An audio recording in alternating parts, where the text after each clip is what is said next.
Okay, welcome to Stampscaping 101. This is a 4 1/4 by 5 1/2 piece of paper. And what we're going to do is we're going to apply some inks to it on the background using some Marvy number 10 light blue.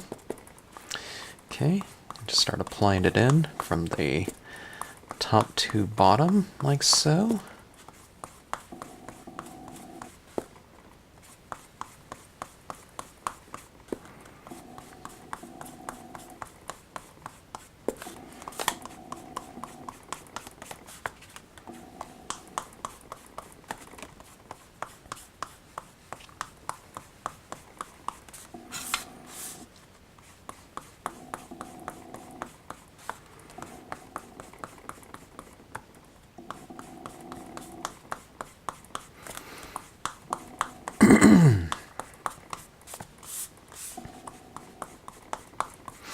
Okay, this is working in the light blue, and what is happening here with this background? Let's go to an even darker color. Let's go to the number 3 blue. Just so you can kind of see it a little bit more.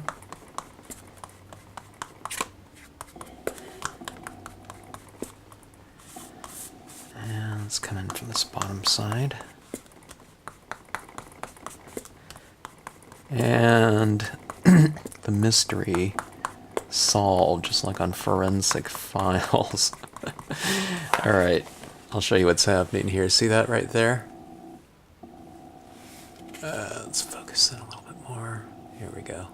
See that right there? These are my fingers like that. And what happened was I applied just some lotion, just your regular everyday hand lotion, okay? And if you have that on your fingers and you're touching a card doing this type of glossy paper layered dye-based technique, and if you touch your card before you lay anything down, it acts as kind of like a resist, although this lotion isn't some kind of water resistant,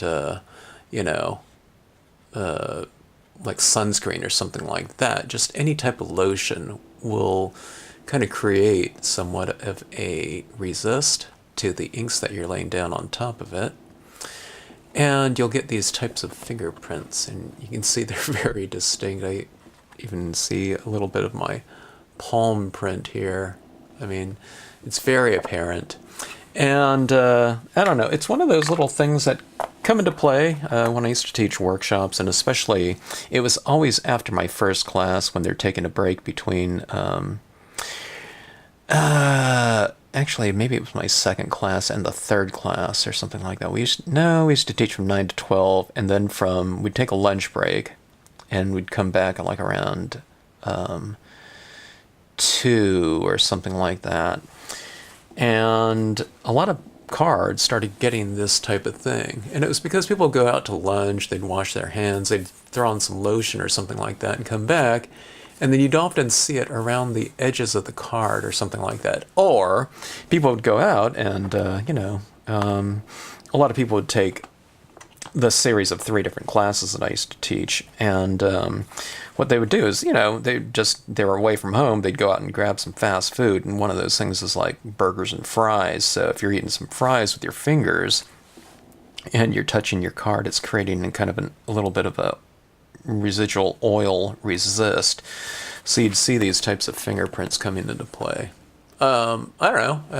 I always said, oh, don't worry about it. It's just like the fingerprint of the artist, or to make a joke about it or something like that. But it's kind of hard to get that out. I mean, even if I go on over it with, quite a lot of ink and, a lot of buildup, it really is a very strong resist.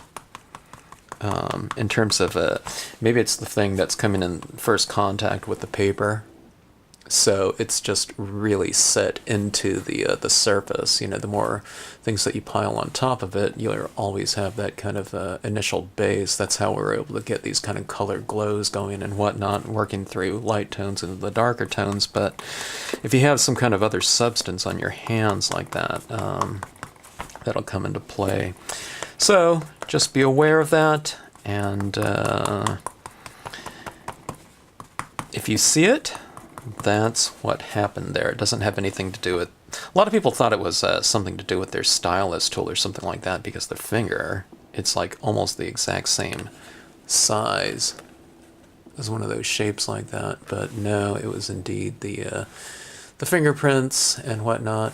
It's not something that you really run into with a lot of other forms of stamping, you know, where we're stamping individual images out and maybe doing some colored treatments with pens, colored pencils, and whatnot. Or, I don't know, I'm not quite sure if like a marker would cover up that type of thing, like a alcohol marker. Yeah, it kind of resists that too. Look at that. See that right there? And I can kind of still see it. It's fairly distinct through that. So anyways, lotions, I don't know, maybe that's the new media. So as far as some kind of technique, but as far as kind of the unexpected, unintentional ones, maybe it doesn't work out so much. Or I don't know, maybe you can work out some kind of texture where you lay down some colors. You lotion up, do some kind of fingery types of things, you know, patterns or whatnot, and then you add another color over the top of it. But you know, if it's not something kind of that we're going after, a lot of times those types of things in our scenes aren't really the desired effect that we're going after. So anyways, that's what those are. The lotion effect in scenic stamping.